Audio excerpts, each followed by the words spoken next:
Rahim. Today our topic of discussion is absolute potential energy.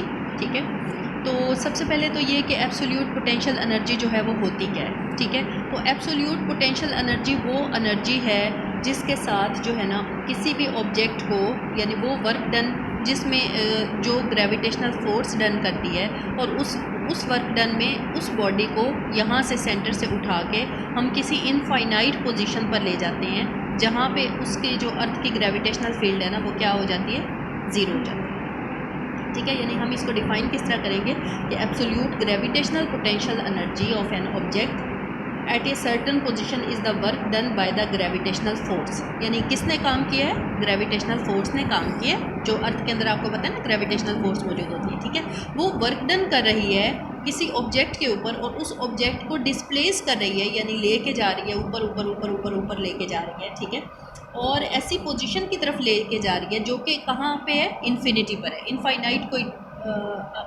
कोई बहुत ही ज़्यादा, यानी कि जिसे हम कहते हैं ना लामहदूद, ठीक है ना, ऐसा डिस्टेंस है कि जिसे हम मैयर ही नहीं कर सकते। ऐसी पोजीशन पर वो वहाँ पे ले जाती है, वो वाली जो ग्रेविटेशनल फोर्स है, जहाँ पर जो है ना वहाँ पे क्या ग्रेविटी क्या हो जाती है, वहाँ पे ज़ीरो हो जाती है। तो वो जो वर्क डन है ना, आपको पता है work done is stored in the form of the potential energy in the body. तो वो जो वर्क डन हो रहा है, जो ग्रेविटेशनल फोर्स उस बॉडी के ऊपर वर्क डन कर रही है ना, उसको डिस्प्लेस करने के लिए, ठीक है, वो ग्रेविटेशनल फोर्स जो वर्क डन कर रही है ना, that is called absolute potential energy. वो वर्क डन जिस फॉर्म में स्टोर हो रहा है उस बॉडी में, that is called the absolute potential energy. और ऐसे मकाम पे उसको डिस्प्लेस करने के बाद बॉडी को ले जाती है जो कि इनफाइनाइट इन्फिनिटी के ऊपर वो वाक़ है वो मकाम। ठीक है, और वहाँ पे ग्रेविटी की वैल्यू जो है वो क्या हो जाती है, ज़ीरो। अब हमने ना इस सारे की डेफिनेशन, ये डेफिनेशन मैंने आपको बता दी है। ये डेफिनेशन आप बुक से भी ले सकते हैं, ये डेफिनेशन आप कहीं से भी ले सकते हैं। मज़ीद अगर कहेंगे तो यहाँ पे भी लिख देंगे, लेकिन डेफिनेशन के अलावा जो है ना वो यहाँ पे यहाँ जो है ना ये इसकी डेरिवेशन है। जो ज़्यादा इंपॉर्टेंट चीज़ है वो क्या है कि डिफाइन मैंने आपको बता दी है, उसके बाद इसकी डेरिवेशन है। डेरिवेशन में क्या है कि भाई हमने सपोज किया, ये हमने ऑब्जेक्ट बना लिया, अर्थ है, अर्थ के बाद हमने ये डिस्टेंस को 1 2 3 4 5 6 and up to so to infinity तक हमने इसको एंड यानी कि उसमें सेगमेंट्स पे डिवाइड कर दिया है। तो हमने कहा कि सेंटर से लेकर 1 तक जितना फासला है ना उसको हमने R1 का नाम दे दिया, एंड सेंटर से लेकर 2 तक का जो फासला है उसे हमने R2 का नाम दिया। अब सबसे पहले जो R जो एवरेज होगा ना, that is equal to R1 plus R2 divided by 2। यानी एवरेज जो डिस्टेंस कवर किया होगा बॉडी ने वो क्या है, R1 प्लस R2, इन दोनों के दरमियान सिर्फ अभी हम ले रहे हैं ना, बाकी तमाम की बात नहीं कर रहे हैं। ठीक है, उसके बाद ये जो हमारे पास एवरेज डिस्टेंस कवर्ड है वो क्या है, R is equal to R1 plus R2 divided by 2।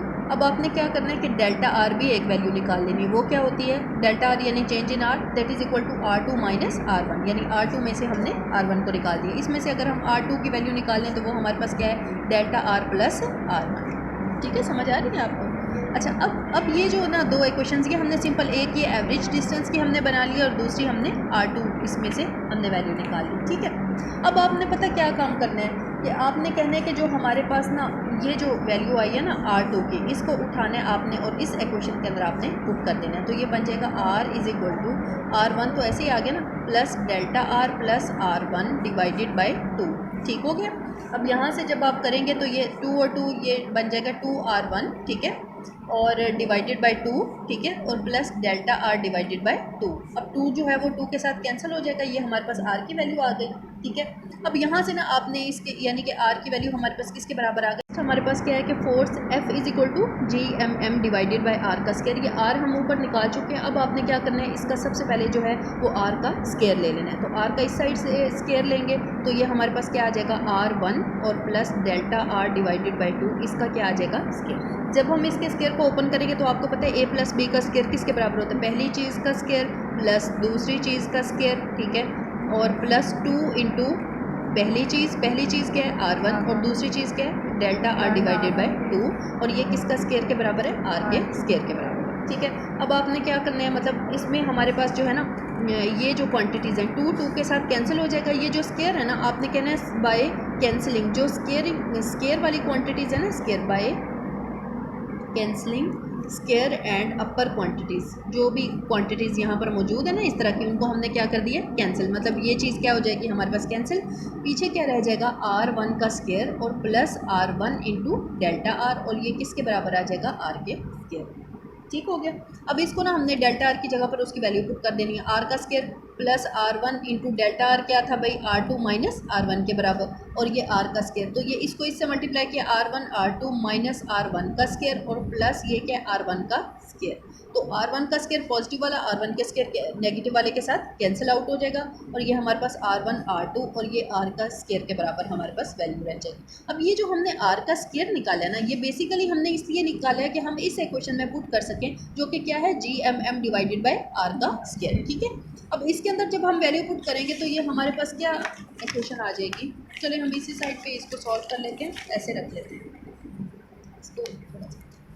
अच्छा जी, अब आपने क्या करना है, वैल्यू हमारे पास क्या थी, f is equal to G M M divided by R का स्केयर। इसमें आर के स्केयर की जगह पर हमने क्या वैल्यू पुट किया भाई, R1 एंड R2, और ये हमारे पास किसके बराबर है, f के बराबर है, ठीक है।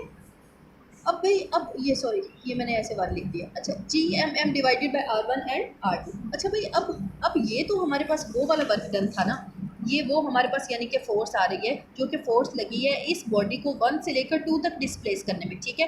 अगर हम मज़ीद आगे ऊपर की तरफ जाएंगे तो हमें अलग अलग, यानी जब फोर्स यहाँ से लेकर यहाँ तक लग रही है, डिस्प्लेसमेंट भी कवर कर रही है बॉडी, तो इसका मतलब है कि सम वर्क डन हुआ है। जब वर्क डन हुआ है तो उस वर्क डन को हमने प्रेजेंट कर लेना है, यानी कि वर्क डन, क्योंकि work done is stored in the form of the energy. तो अब यहाँ पर हमने क्या, ये एनर्जी की वैल्यू जो हम कैलकुलेट करें, यहाँ पे हमने क्या करना है, वर्क डन की वैल्यू निकाल लेनी है, ताकि वर्क डन निकालेंगे तो वो हमारे पास किसके बराबर आ जाएगा, एनर्जी के बराबर आ जाएगा। अब वर्क डन जो है वो 1 से लेकर 2 तक उस फ्रैगमेंट को, उस ऑब्जेक्ट को सॉरी ले जाने के लिए वर्क 1 से लेकर 2 तक वो हमारे पास कितना लग रहा है, work done that is equal to F dot delta R या एफ डॉट डेल्टा डी, जो भी हमारे पास होता है वर्क जो है एफ डॉट डी, ठीक है, is equal to F delta R and cos of, और ये अब आप ये देखें कि ऊपर की तरफ बॉडी जा रही है ना, तो कॉज कितना बनेगा, 180 का बनेगा। तो यहाँ पर हमने क्या लगा देना है, कॉज ऑफ 180, ठीक है। तो कॉज ऑफ 180 एफ की जगह पर आपने उसकी वैल्यू लगाई G M M divided by R1 R2, ठीक है, और ऊपर क्या आ जाएगा delta R, and cos of 180 किसके बराबर होते हैं, -1 के। तो ये हमारे पास आ जाएगा minus G M M divided by R1 R2, और ऊपर क्या चीज़ आ जाएगी हमारे पास, डेल्टा आर। यहाँ तक समझ आ गई बात की। ये हमारे पास कौन सा वर्क है, वर्क 1 से लेकर 2 तक वर्क आ गया, ठीक है।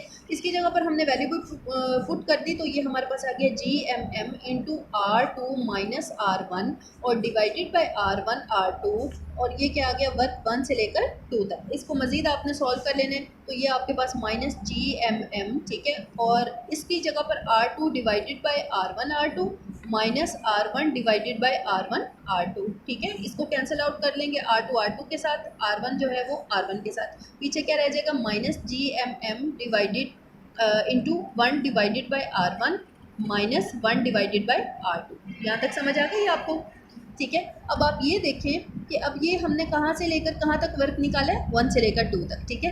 अब 1 से लेकर 2 तक है, तो इसमें हम ये कहेंगे कि जो हमारे पास वैल्यू आ रही है ना, जब 1 से 2 तक था तो पहली चीज़ में क्या आया 1 और दूसरी चीज़ में क्या आया 2। सिमिलरली अगर हम वर्क जो है वो 2 से 3 की तरफ निकालेंगे तो ये हमारे पास क्या वैल्यू आ जाएगी, पहली दफ़ा में क्या आ जाएगा R2, दूसरी में R के साथ क्या आ जाएगा R3, यानी 1/R2 माइनस 1/R3। सिमिलरली आप W2 से 3 की तरफ, 3 से 4 की तरफ जब आप जाएंगे तो ये आपके पास क्या आ जाएगा, G M M into 1/R3 minus 1/R4। Similarly जब आप चलते जाएंगे और आप वर्क डन निकालेंगे, कहाँ से कहाँ तक भाई, n-1 से लेकर n तक जब आप निकालेंगे तो ये आपके पास वैल्यू क्या आ जाएगी, जी एम एम इंटू 1/, पहली दफ़ा में क्या लिखा जाए भाई, r पहला आ जाएगा n-1, दूसरी दफ़ा में हमने क्या लिखना है, r की पावर n, ठीक है, यानी Rn।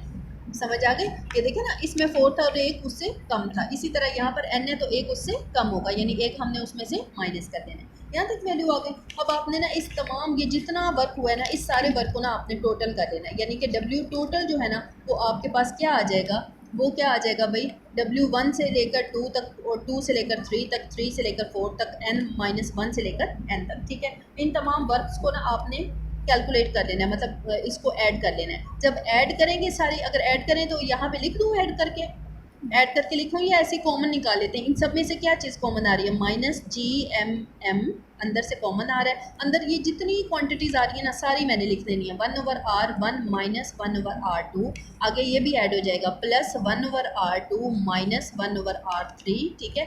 उसके बाद G plus 1/R3 minus 1/R4, plus and so on सारी चलती जाएंगी, और आगे क्या आ जाएगा? 1/R की power n minus 1 minus 1/R की पावर n।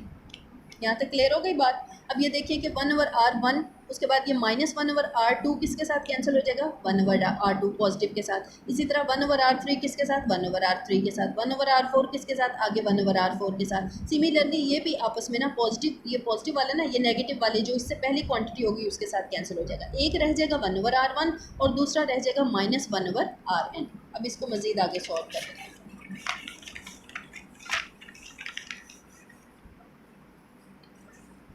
अच्छा जी, अब हमारे पास जो है ना W टोटल हमारे पास कितना रह गया है?